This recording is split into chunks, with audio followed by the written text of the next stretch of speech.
You're plugged in to the Real Life Show with your host, MALICHI and co-host Katherine Martens, where real life issues meet real life solutions. Problems are not solitary things. Someone has been through what you're going through. So let's talk about real life.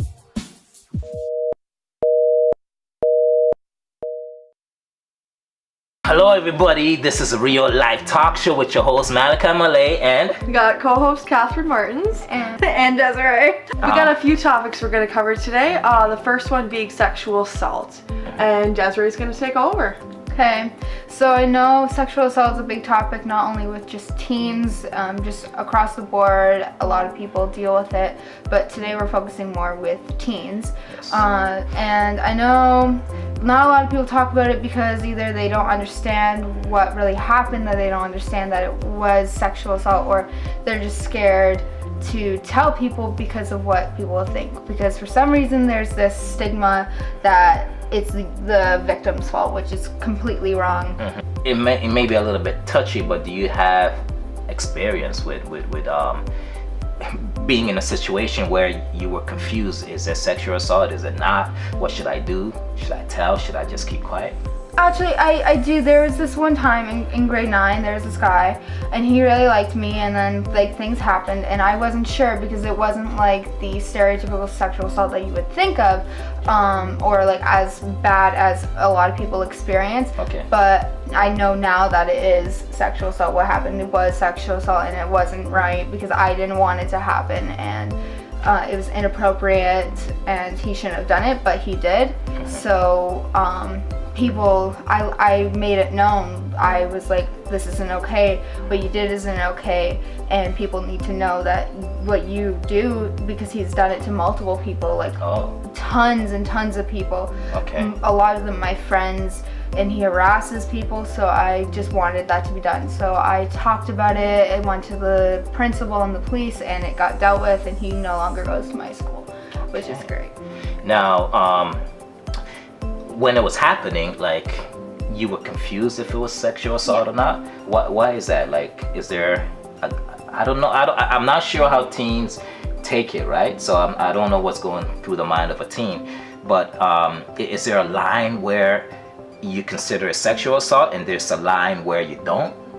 See, it's not that I didn't consider it sexual assault, I just didn't think I should really talk about it for a brief moment, and then I thought, why? Because this is wrong and it shouldn't have happened. And then I realized that like I didn't want people to know because I was scared what they would think of me.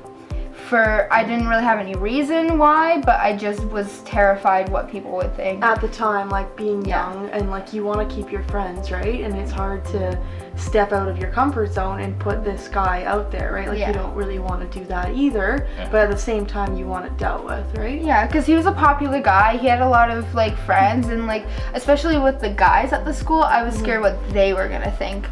That's right. Okay, so then for future you would be that bad girl, right? That went and tattled, but at the same time you're just trying to take care of a situation. Yeah, and help other girls not experience the same thing. So what should a girl, okay, back to Desi, what advice do you give to teen girls? What should they do if they feel like they're being, groped, or what's the stop signals that they can do instantaneously to stop something like that from happening? Well, obviously like saying no, and sometimes that doesn't work, but just leaving. Just getting up and leaving would be the best thing to do. And unfortunately, when I had my experience, I wasn't I was so scared, I didn't know what to do, and I didn't think of just leaving when I could have, or calling for help, or doing any of these things. Like in the moment you don't think of it because you're like terrified of what could happen next, like what the person could do. They could continue like doing whatever. So just leaving, or like just like yelling for help. Do you feel like there's certain things you could take to just even prevent even being in that type of circumstance in order for anything to happen? Because sometimes when you are in that circumstance, regardless if you want to leave or not, sometimes you don't have the power to do it. Exactly. You know, so what tips would you give for teens to not even put yourself? First of all, what kind of circumstances do teens put themselves in that allow them to be vulnerable? Is it just, you know, going over to a guy's house late at night, or a party that's unsupervised, or whatever? What are the circumstances? Well, like, it could be going to meet someone like you met online, like that could be from a different school, or just like someone you don't really know. Yeah. Like, that could be a thing. Like, just like someone you don't know and can't really trust quite yet. Okay. Like, you don't want to think that automatically of a person just because you don't know them. Like, that's not good either, but it's always like just good to be cautious. Like, bring a friend with you when you're like going to meet a guy for the first few times. Which I knew this guy and I thought I could trust him, but I obviously couldn't. Do you think it'd be like, it would help teens if it doesn't matter where they're going, if it's the first time they've met the person, or even if they have met him before, but you know you're going to be meeting in a more of a private spot, just to send out a text message like to a few people, like saying, I'm going here at this time, kind of like just give them the gist of things, and then I'll let you know when I get home. Right? Exactly. Just so that, you know, there's still a chance that something could happen, but you won't go missing, right? Because Your friend knows. somebody knows, and when you're not home at that time, someone's going to come looking for you. Yeah, right. Exactly. That's a great idea, and that's definitely something people should consider doing. And for the unfortunate ones that do get stuck in that predicament and something actually does happen, I want you to explain to them how important it is not to hold back on talking to somebody. Because sometimes we don't talk to anybody, and after a certain time or period, we feel like, okay, well, I didn't say nothing and it happened last year or several months ago. Nobody's gonna believe me.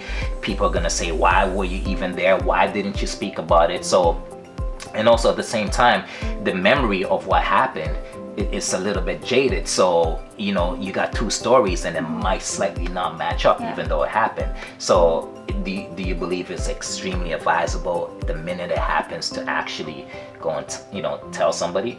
Exactly. Like, I think as hard as it will be, like, just tell someone, tell your parent, tell your best friend, tell a police officer, a therapist, a teacher, or someone who you can trust, and they will help you take the next steps. Okay, so that's amazing advice. You know, is there anything you would want to add, Kat? I'm just trying to think here. I feel like I didn't have much of a, like, I didn't really deal with something like that when I was a teenager. So you never dealt with it? Not too much? Not too much as a teenager, no. Now, was it because it wasn't happening at your age, or was it because you actually safeguarded yourself? I feel like I was very outspoken. Okay. So, like, I had a lot of friends, and I felt like I knew everybody, but when it would come to a situation like that, like, I was so bold and almost where I had to be rude a few times.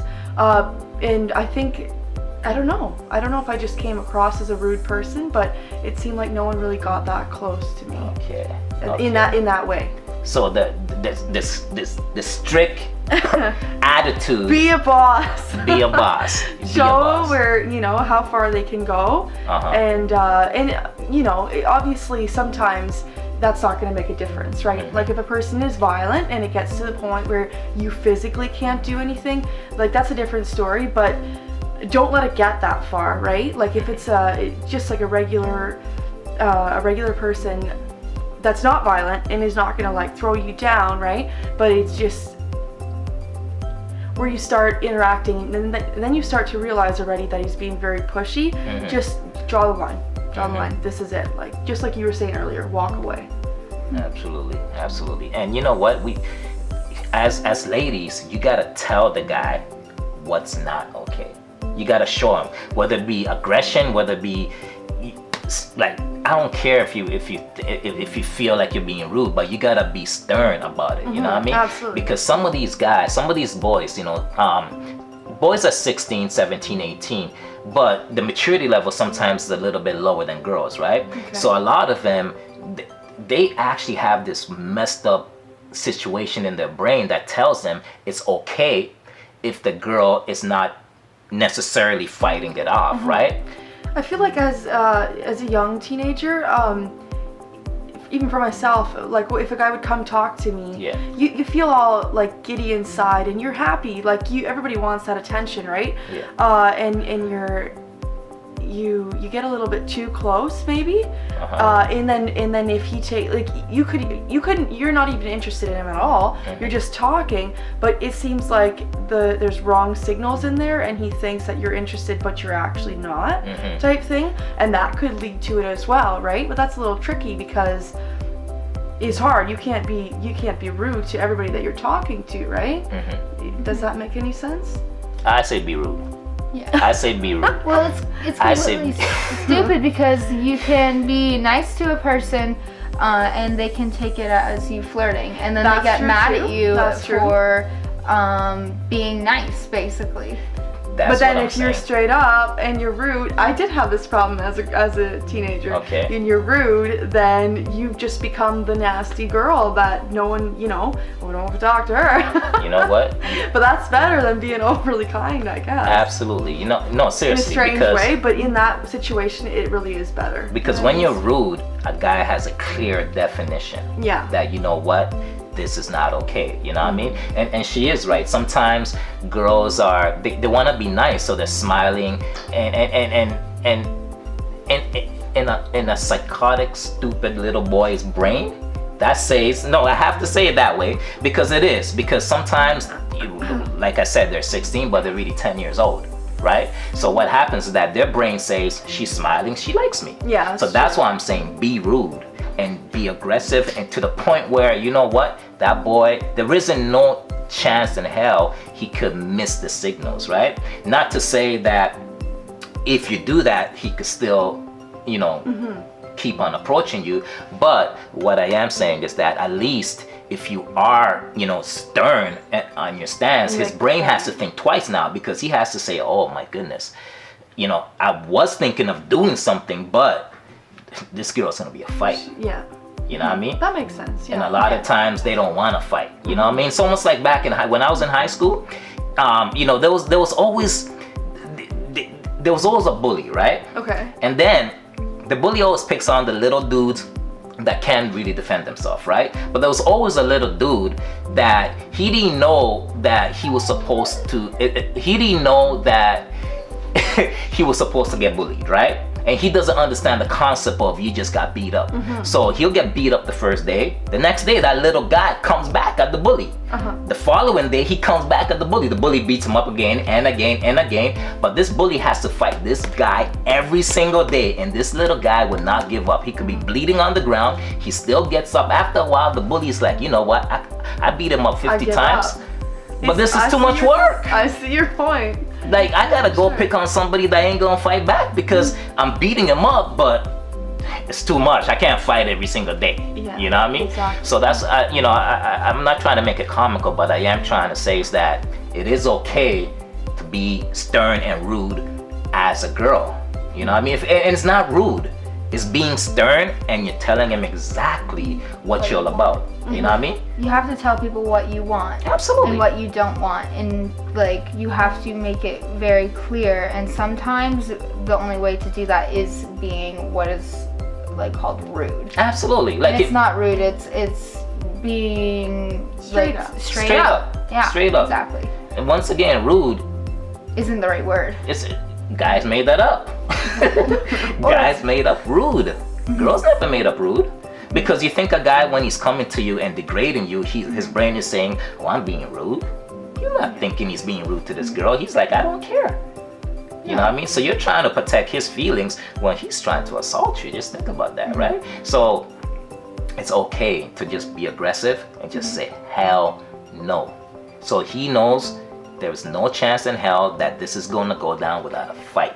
And that sometimes will sway half of the idiots. You know what I mean?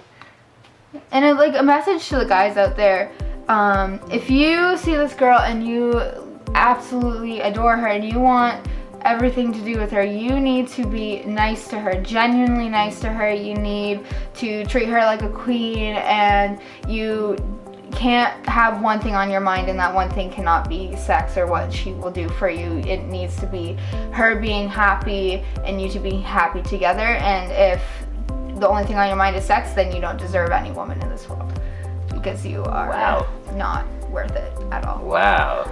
So, Kat, okay, we're gonna segue into this teen sex. Is that okay? Is that alright with you? Yeah, it's fine with me. Okay. Go ahead, Kat. I'll let you lead this one. Teen sex.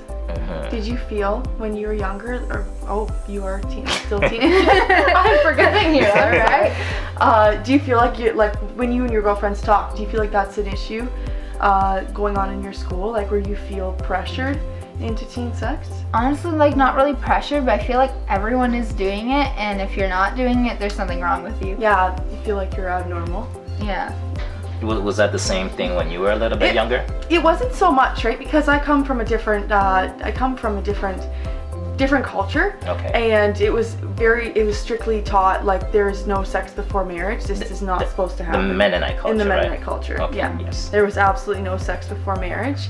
And all, we were out partying and stuff, and there was many Mennonites at the parties, and it was a Mennonite party. So mostly everybody was Mennonites, but it was very common, very, very common for people to lose their virginity at very young ages. But that it was, I don't know if I ever felt pressured, but I do have a few friends that felt that way, and it was in the Mennonite culture as well, but it was very, very much taught that we weren't supposed to. Whereas now in schools, they're teaching that it's okay as young as you want, as long as you have protection. Is that correct? Are they teaching that I feel like in high schools? They're saying, like, do it, but use protection. Like if you do it, then you need to know your risks. You need to know about this and that and everything under the sun. Yeah. But they're not promoting it. Not promoting it? They're Okay. like they're making it so, like, yeah, we know it's gonna happen with some of you, and we know it's not gonna happen with some of you, but know what you need to do if you're ready to do it. Okay, and that's a good thing, absolutely a good thing. Because I think it's very difficult you can't make somebody not, right? If they want to go out and sleep around with whoever, I do think it is important that teens know, to be safe and to use protection and learn about the different health issues that it can cause if you're not careful, right? So Des, speaking on the girl's point of view, right? Do you believe a lot of teen girls are doing it because of the peer pressure, or because they believe they're ready?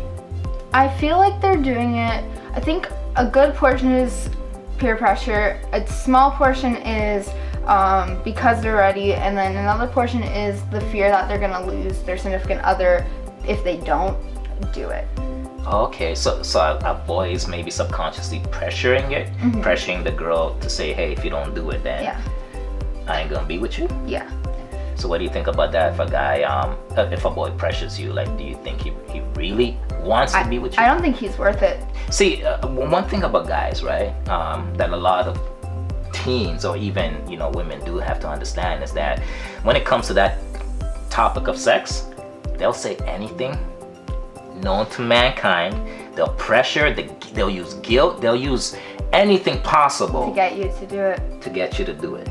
You know what I mean? So the dudes that are really serious about you, they might try. I'm not saying they ain't gonna try, but they will respect whatever your wishes are. It won't be the main thing on their mind, and if they ask and you say no, it won't be, but why not? It will be, okay, I understand. When you're ready, we can do that. And I respect you. The key thing is respect. You cannot respect somebody without respecting their wishes, right? Especially something like that. That's a part of who they are. Like sex is it's not just physical. Sex is a very emotional thing. Yeah, it is, exactly. And one thing I do have to add is that some girls may believe they're ready. Some young teens may believe they're ready because physically they look ready, right? But since sex is a very emotional thing as well, they might not be emotionally ready. Absolutely, because sex has only a piece of it is physical, the rest of it is emotional. you know. And what happens is that whenever you engage in something prematurely, right, it's always going to be a disaster. Yeah. It's always going to be a disaster because you're not fully capable of handling the after effects of what's to come. You're not fully capable of like dealing with those new emotions that you didn't have before. Absolutely. It's like maybe being a 17-year-old kid, you may be physically ready to go fight for the army. But once you go there and you realize you have to do a whole bunch of things that you never thought of, and when you come back, you have all these visions and you're haunted by all these memories and evil things. You're not mentally ready to do it, but you are physically ready to pull that trigger, but you're not mentally ready to handle the effects of what's to come after you pull that trigger mentally, right? And that's when post-traumatic stress disorder comes into play. That's when trauma comes into play. That's when all these mental illnesses come into play, because all these young guys go away for war and they were not ready mentally. It's the same thing I could equate to, sex, especially as a teen, right? So I'm glad you did touch on the topic of it's okay to say no, and if he keeps on fighting, walk away if you can, like run if you have to. Now, so back to we talked about slightly about being mentally ready, right? So sometimes when all these pressures are coming, all these circumstances, all these things that you have to deal with as a teen, a lot of teens face mental illness, whether it be depression, anxiety, schizophrenia, all these things, right? So have you ever experienced any of these mental illnesses? I do struggle with anxiety and depression, and I'm in some problems with eating. Could be classified as an eating disorder, though we don't know about that yet. But labeling it isn't really good, because I feel like it makes a lot of people dwell on it, and they're just like, oh, you have anxiety, here's medication. Oh, you have depression, here's medication. Oh, you have an eating disorder, here's a bunch of food, eat it. Where those aren't just like answers to your problems. It needs more than that. You need support. You need people to be there for you. You can't just have a bottle of pills. So how long have you been dealing with, you said, anxiety and depression? Yes. How long have you been dealing with that for? Roughly 2 years, 2.5 years.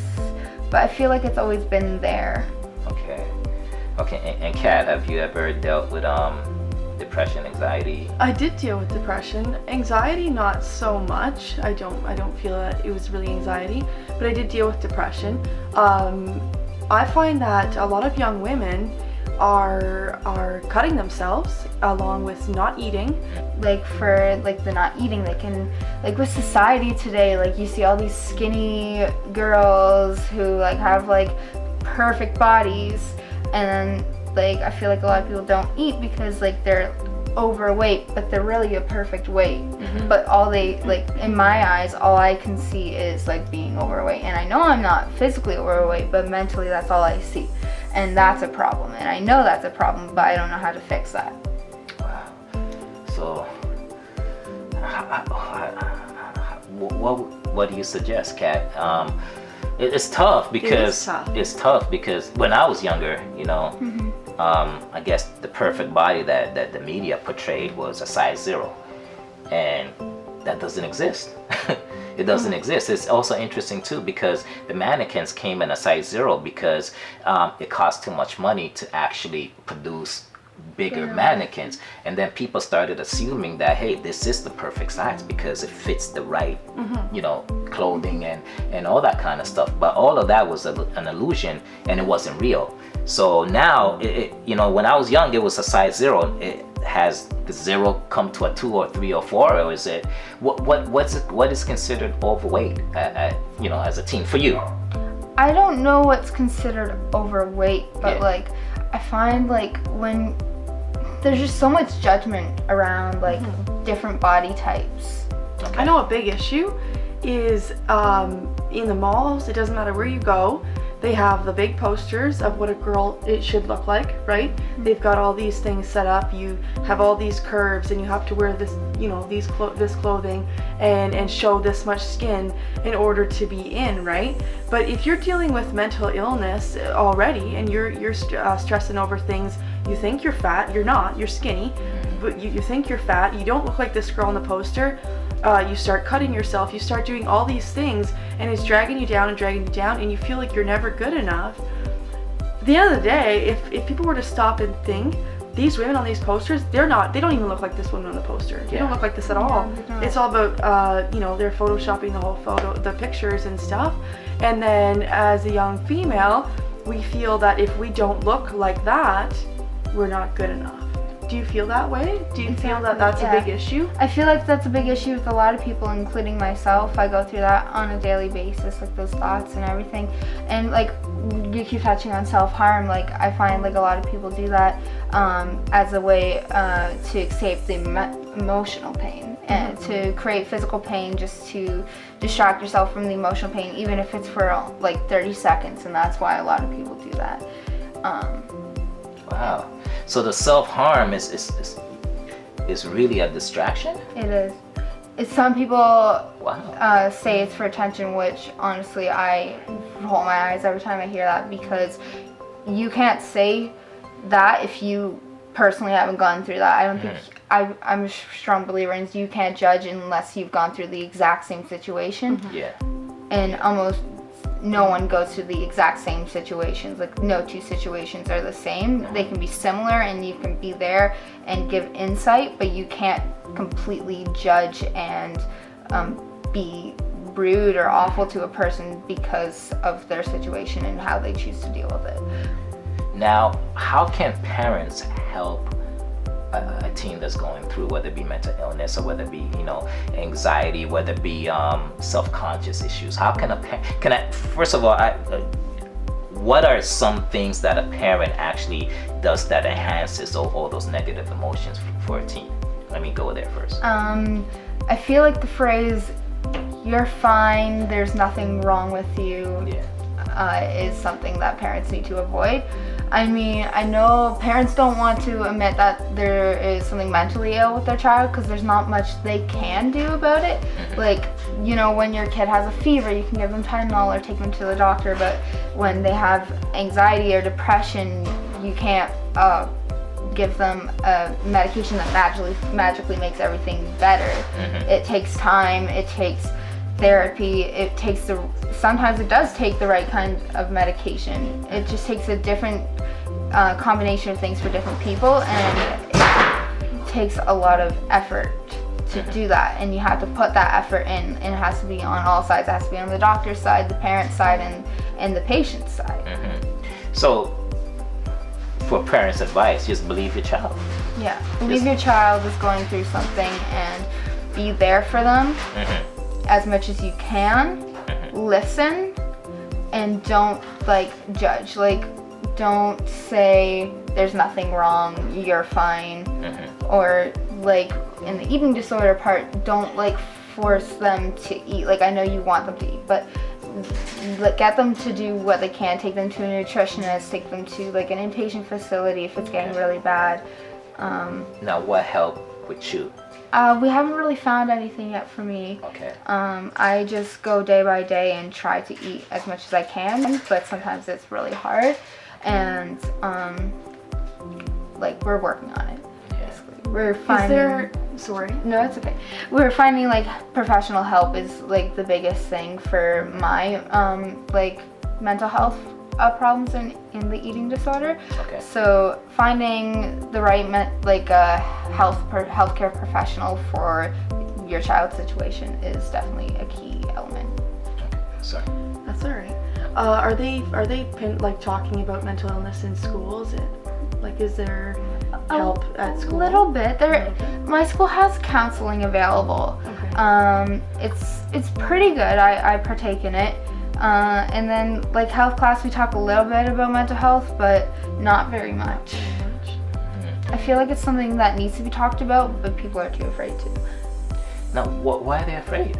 I don't know. I feel like it's a touchy subject, because it's so different for everyone's situation. Okay. But it's something that definitely needs to be talked about, because if adults don't talk about it, kids won't talk about it. So definitely you urge the schools to have more programs dealing with mental health, eating disorder, all this kind of stuff. Do you think the kids would be comfortable to actually I guess enter these, whether it be classes or, because some parents may be confused who to go to. What do you do? Do you go to your doctor? Is there clinics out there? Is there do you know of anything that you some contacts or even advice or even how you were able to get help?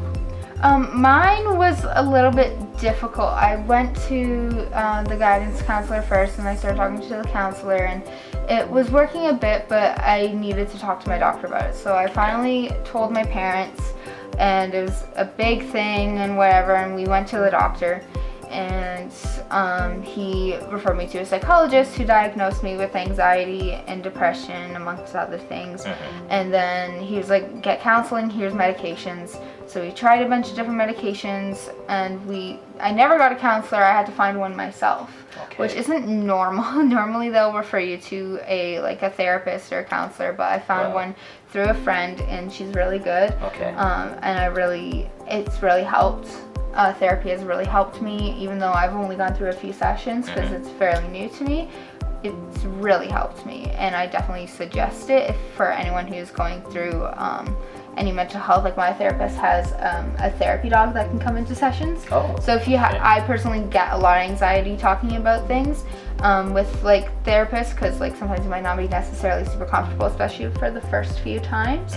So this therapy dog honestly really helps, and it's a great idea, and I don't know how many people do that, but it definitely should be a thing that more therapists offer. So therapy definitely helped. My medication journey has been really struggling. Nothing seems to be really working. It's only really made things worse. So my medication could help my anxiety but worsen my depression, and then again new medication which helps my depression but worsens my anxiety, and recently it's gotten so bad that I ended up in the hospital.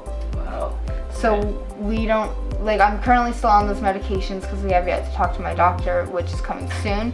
So really you can't let it discourage you. You have to keep trying. So you would definitely suggest to deal with this when the issue starts, deal with it right away, instead of letting it build up and build up. I wish I as soon as I started feeling the way I felt, I did talk to someone. I talked to my friend, and she was talk to your parents, but I was so scared that my dad wouldn't listen or believe me, so I didn't talk to him, and then by the time I did, it was just so out of control. But when you did talk to him, he believed you. He did. So there was absolutely nothing you should have been scared of, right? Yeah. It was the anxiety, but the thing, I got anxiety about possibly not having anxiety, which shows how my brain works, really. Yeah, that's exactly how anxiety works. And you know what? It's actually normal to take 2 to 3 years for you to find the right combination of medicines, because everybody's makeup on the inside is completely different, right? So, that is actually an average time frame for people to find the right dosage of medication. So I do suggest exactly what you said, which is don't give up, because there is that balance of medicine that's going to be perfect for you, but it does take that long, opposed to just not taking it at all, period, right? Yeah, well, sometimes medication just doesn't work for someone.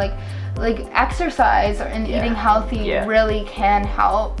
It might not be the only thing that solves it. You might have to do that and take the right medications, or whatever it may be. Everyone is different, and I definitely suggest exercise and eating healthy as a good way to combat anxiety. If you have an eating disorder, however, heavy exercise, you shouldn't start it. You should obviously stay healthy, you stay fit, but don't overwork your body, because if you're already struggling with eating, it's going to cause more problems. Wow. Because there is a thing with people who have eating disorders, they can eventually get a exercise addiction, which makes anorexia worse. And everything. So you definitely want to be careful if you're in that part of mental health. A lot of parents might not realize that there's several organizations, Canadian Mental Health Organization. There's a whole bunch of them, Toronto, St. Thomas, London, majority all cities have something like that, and they do have free resources and free counseling. You don't have to feel like there's no help period if you're a parent because you don't have money, but these organizations do help you out for free.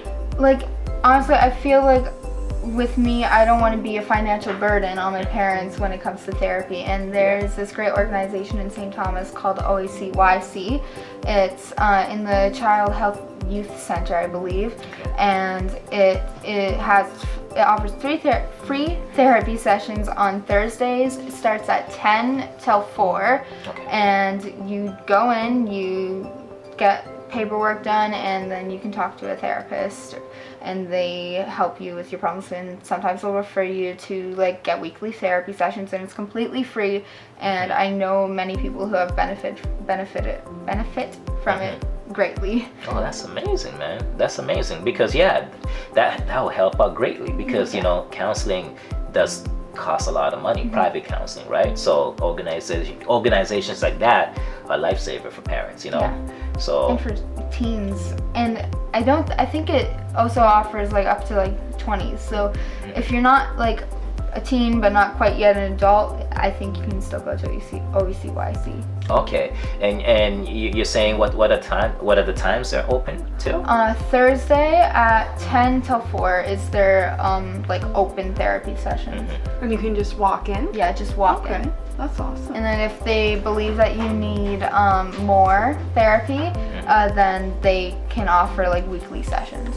Okay, and once again, it's for free. Yes. Okay. Well, I think we touched on a lot of topics here. Thank you so much, Desi. You're a miracle. You know what I mean? You are, because you're a voice to all these, the younger generation, all these teens that don't have a voice, and I want to commend you for the honesty that you got. And the braveness that you got. Very straightforward. Thank you. And Kat, once again, you're amazing. Kat, just your input is just it's superb. Hopefully it's a little helpful. Yeah. Thank you. Definitely. So, Real Life Talk Show.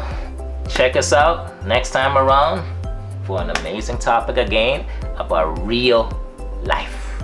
We got Katherine Martens, Desiree Kohlberg, and Malachi Malay. Check you next time.